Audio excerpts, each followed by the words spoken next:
మహానేత doctor YS Rajasekhara Reddy జయంతి సందర్భంగా ఉమ్మడి కర్నూలు జిల్లాలో ఘనంగా వేడుకలు నిర్వహిస్తున్న పరిస్థితి కనపడుతుంది. ప్రస్తుతం మనం నంద్యాలలో ఉన్నాము. ఇక్కడ వైఎస్ఆర్సీపీ సర్కిల్ దగ్గర ఇక్కడ విగ్రహానికి నివాళులు అర్పించిన పరిస్థితి. ఇక్కడ చాలా మంది ముఖ్య నేతలు ఉన్నారు, వారితో మాట్లాడే ప్రయత్నం చేశాం. ఈ రోజు ఏ విధంగా ఉందంటారు? ఈ యొక్క మహానేతను మీరు గుర్తు చేసుకుంటున్నారు కదా, ఎటువంటి అనుభవం అంటారు? మా నాయకుడు దివంగత నేత రాజశేఖర రెడ్డి గారి 77వ జయంతి ఈ రోజు జరుపుకోవడం జరుగుతుంది.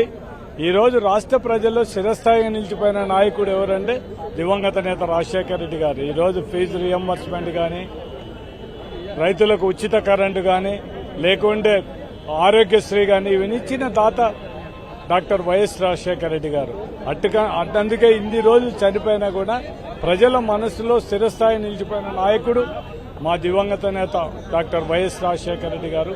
ఈ మధ్యనే విగ్రహాన్ని తీసేసిన తర్వాత మా శిల్ప మోహన్ రెడ్డి గారు ఆధ్వర్యంలో, మన రవిచంద్ర కిషోర్ రెడ్డి గారు ఆధ్వర్యంలో ఈరోజు ఇన్ఛార్జిగా మేము మొత్తం బుగ్గన రాజేంద్రనాథ్ రెడ్డి గారు, రామిరెడ్డి గారు, నాని గారు, దారా సుధీర్ గారు, మాజీ ఎంపీ పోచా బ్రహ్మానంద రెడ్డి గారు, కల్పలత గారు, ఈషాక్ బాషా గారు, మా జెడ్పీ చైర్మన్ పాపిరెడ్డి గారు, వీళ్ళందరూ పీపీ నాయుడు, వీళ్ళందరూ ఆధ్వర్యంలో ఈరోజు ఈ పెద్ద ఎత్తున ఈ కార్యక్రమం అంటే మా నాయకుడు ఉండే మా గౌరవం, ప్రజలలో ఉండే చెరగని ముద్ర వేసుకునే నాయకుడిని ఖచ్చితంగా మనం ఇక్కడ మళ్ళా ఆయన విగ్రహం పెట్టాలనే ఉద్దేశంతోనే మా శిల్ప రవి చంద్ర కిషోర్ రెడ్డి ప్రత్యేకమైన శ్రద్ధ తీసుకుని ఇవన్నీ చేపించి ఇక్కడ ఏర్పాటు చేసేందుకు మా రవికి, అదేవిధంగా నంద్యాల కార్యకర్తలకు, నాయకులకు, ఈ విధంగా మా వచ్చిన నంద్యాల జిల్లా మా ఇన్ఛార్జీలకు అందరికీ కూడా మరొకసారి వారికి అందరికీ కూడా మీరు చెప్పండి. ఈ యొక్క మహానేత భౌతికంగా మన మధ్య లేనప్పటికీ కూడా ఇన్ని సంవత్సరాలు అవుతున్నా ఇప్పటికీ ఆయనని గుర్తు చేసుకుంటున్న పరిస్థితి ఏమంటారు? ఆయన అమలు చేసిన పథకాలేనా? గత 100 సంవత్సరాలుగా మనం భారతదేశ చరిత్ర చూసినట్లయితే ఎంతో మంది రాజకీయ నాయకులు గొప్ప పేరు సంపాదించుకున్నారు, కానీ రాజశేఖర రెడ్డి గారి పేరు చాలా అరుదు, చాలా తక్కువ మందికి ఆ పేరు ఉండేది. కారణం ఏమంటే చాలా రెవల్యూషనరీ పరిపాలన విధానాలు తను పరిపాలన చేసినప్పుడు ముఖ్యమంత్రిగా అమలుపరచడం జరిగింది. ఉదాహరణకు ఆరోగ్యశ్రీ, సాచురేషన్ మోడ్, ప్రతి ఒక్కరికి కూడా కార్పొరేట్ హాస్పిటల్స్ లో సేవ ఏదైతే ఒక పేదవానికి అందించడం జరిగిందో రాజశేఖర రెడ్డి గారు అమలు చేసిన తర్వాత ఈరోజు భారతదేశ వ్యాప్తంగా కూడా ఆయుష్మాన్ భారత్ అని కాపీ కొట్టడం జరిగింది. అదేవిధంగా మీరు గమనించినట్లయితే ఫీ రీయింబర్స్మెంట్, ఒక సామాన్య మానవుడు ప్రొఫెషనల్ కోర్సు చదువుకోగలిగిన ఒక వసతి ఇచ్చినది రాజశేఖర రెడ్డి గారు. అదేవిధంగా ఉచిత కరెంటు, ఈరోజు భారతదేశ వ్యాప్తంగా ఉచిత కరెంటు ఇస్తున్నారు. పరిపాలన విధానాలు ఏది చూసినా కూడా ఒక సామాన్య మానవుడు ఎవరైతే ప్రభుత్వం మీద డిపెండ్ అయి ఉంటారో, ప్రభుత్వం ఆసరా ఉండాల్సిన పరిస్థితి ఉంటుందో ఒక రాజశేఖర రెడ్డి గారు ఆ విధమైన పరిపాలన తను ఏర్పాటు చేయడం జరిగింది. ఆ తర్వాత జగన్మోహన్ రెడ్డి గారు కూడా అదే పరిపాలన మరింత కూడా ఇంకా ప్రజలకు చేరువయ్యేట్టుగా చేయడం. అందుకని ఈరోజు ఈ 77వ జయంతి సందర్భంగా ఇంత పెద్ద సంఖ్యలో వచ్చి ఈరోజు విగ్రహావిష్కరణ కూడా రావడం జరిగింది. మరి ఈ కార్యక్రమాన్ని స్థానిక మాజీ ఎమ్మెల్యే రవి గారు, అదేవిధంగా మరి స్థానిక నాయకులు ఎంపీ బ్రహ్మానంద రెడ్డి గారు, అదేవిధంగా స్థానిక ఎమ్మెల్సీ గారు, వివిధ ప్రజాప్రతినిధులు, జిల్లా పరిషత్ చైర్మన్ గారు, ఎక్స్ఎమ్మెల్యేలు, మరి పార్టీ కన్వీనర్ శ్రీ రాంభూపాల్ రెడ్డి గారు అందరూ కూడా ఇక్కడ రావడం జరిగింది. పెద్ద సంఖ్యలో అందరూ ఎంతో మరి గుర్తుపెట్టుకునేట్టుగా ఈరోజు ఈ కార్యక్రమం చేయడం జరిగింది. చెప్పండి, ఈ యొక్క నంద్యాలలో చూసుకున్నట్లయితే ఇంత ఘనంగా ఇంతమంది అభిమానుల మధ్య ఈరోజు జయంతి వేడుకలు జరుపుకుంటున్నారు. ముఖ్యంగా మీ యొక్క కుటుంబానికి దివంగత నేతకు ఒక మంచి సంబంధం ఉంది కదా, ఏమనిపిస్తుంది అంటారు? ఈరోజు నిజంగా చెప్పాలంటే ఒక సాధారణ కార్యకర్త స్థాయిలో ఉన్నటువంటి మా నాన్నగారిని ఒక గుర్తింపు, ఒక గౌరవం ఈరోజు వచ్చింది మాకు అంటే అది డెఫినెట్ గా రాజశేఖర రెడ్డి గారి పుణ్యమే అని చెప్పేసి మేమందరం కూడా భావించాలి. మేము ఒక్కరే కాదు, మా లాంటి వాళ్ళు ఎంతో మందిని ఈ రోజు రాజకీయ నాయకులు ఉన్నత స్థానాల్లో చేర్చినటువంటి గొప్ప నేత. అది కాకుండా ఇన్ని సంవత్సరాల తర్వాత కూడా జయంతి అంటే ఇంత పండగలాగా చేసుకుంటున్నటువంటి ఒకే ఒక మహానేత ఎవరైనా ఉన్నారంటే అది దివంగత నేత రాజశేఖర రెడ్డి గారు అని చెప్పి చాలా గర్వంగా చెప్తున్నాం. ఎందుకంటే ఈనాటికి కూడా ఆయన తీసుకొచ్చినటువంటి 108 కావచ్చు, లేకపోతే ఆరోగ్యశ్రీ కావచ్చు, లేకపోతే ఫీ రీఎంబర్స్మెంట్ గురించి మనం ఇంకా చర్చించుకుంటున్నాము. రైతన్నలు కూడా ఈ రోజు కూడా రాజన్న రాజ్యం రావాలని చెప్పేసి కోరుకుంటున్నారంటే ఆ మహానేత ఒక పాలన ఏ విధంగా ఉండేదో ఒక్కసారి ఆలోచించమని చెప్పేసి కూడా కోరుతున్నా. మరి అటువంటి మహానేతని ఈ రోజు ఘోర అవమానపరుస్తూ ఈ రోజు నంద్యాలలో ఆ తల తీసేయడం అనేది నిజంగా చాలా బాధాకరం అనిపించింది. కాబట్టి మామూలుగా అయితే ప్రభుత్వం తన బాధ్యతగా ఒక పబ్లిక్ ప్రాపర్టీ డ్యామేజ్ జరిగితే ఆ పబ్లిక్ ప్రాపర్టీని మార్చాల్సిన బాధ్యత ఈ ప్రభుత్వానికి ఉంది. కానీ ఎలా అయితే ఉందో 35 రోజులు కూడా అలానే తల లేకుండా అక్కడ పెట్టడం అనేది నిజంగా చాలా బాధాకరమైన విషయం. అందుకని మా వైఎస్ఆర్ పార్టీ తరఫున మేము ఒక కాంస్య విగ్రహాన్ని ఇక్కడ ఏర్పాటు చేసి ఘనంగా ఆయనకి నివాళులు అర్పించాలని చెప్పేసి మేము అనుకున్నాము. దానికి ఇక్కడికి వచ్చినటువంటి నంద్యాల జిల్లా నాయకులందరికీ కూడా నేను పేరు పేరున నా ధన్యవాదాలు తెలియజేసుకుంటున్నాను. మీరు చెప్పండి అంటే ఏ విధంగా జరుపుకుంటున్నాం? ఈరోజు భారీ ఎత్తున ఈ కాన్స్టిట్యున్సీకి సంబంధించి పక్కన కాన్స్టిట్యున్సీకి సంబంధించి 7 నియోజకవర్గాలకు సంబంధించి ఇన్ఛార్జీలను అలాగే జిల్లా అధ్యక్షులు అందరూ ఆధ్వర్యంలో చాలా రాజశేఖర రెడ్డి గారి అభిమానులు, జగన్మోహన్ రెడ్డి గారిని అభిమానించే నాయకులు భారీ ఎత్తున ఇక్కడికి తరలివచ్చారు. ఎందుకంటే చాలా ఘనంగా ఈ రోజు ఈ కార్యక్రమాన్ని చేపట్టడం జరిగింది.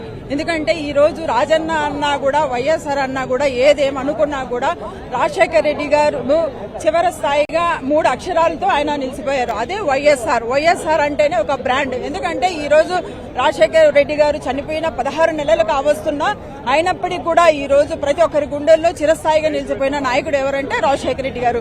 ఎందుకంటే ఈ రోజు మనం చూసుకుంటే ఈ కూటమి ప్రభుత్వం అధికారంలోకి వచ్చిన తర్వాత రాజశేఖర రెడ్డి గారి విగ్రహాలను ధ్వంసం చేయడం, అదేవిధంగా వాటిని కాల్చడం, రాజశేఖర రెడ్డి గారి పేర్లను తొలగించడం, అదేవిధంగా వాటి శిలాపలకలను కూడా పగలగొట్టడం జరిగింది. అయితే ఈ కూటమి ప్రభుత్వం, ఈ తెలుగుదేశం నాయకులకు ఒకటే చెప్తున్నాం. ఎందుకంటే మా పార్టీ, మా జగన్మోహన్ రెడ్డి గారు కూడా అధికారంలోకి వచ్చిన తర్వాత ఈ రోజు ఏదైతే రాజశేఖర రెడ్డి గారు విగ్రహాలు పగలగొట్టే ప్రతి దెబ్బ కూడా మా వైఎస్ఆర్ కార్యకర్తల గుండెల్లో కుచ్చుకునే విధంగా ఈ రోజు ఈ ప్రభుత్వం ప్రవర్తిస్తుంది. కానీ ఎప్పటికైనా గతాన్ని కూడా ఈ ప్రభుత్వం గుర్తు పెట్టుకోవాలని మేము తెలియజేస్తున్నాం.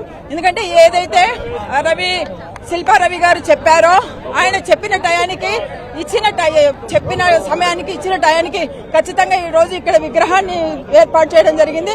నిజంగా చాలా అప్రిషియేట్ చేస్తున్నాం. Thank you. మీరు చెప్పండి అంటే ఏ విధంగా జరుపుకుంటున్నారు?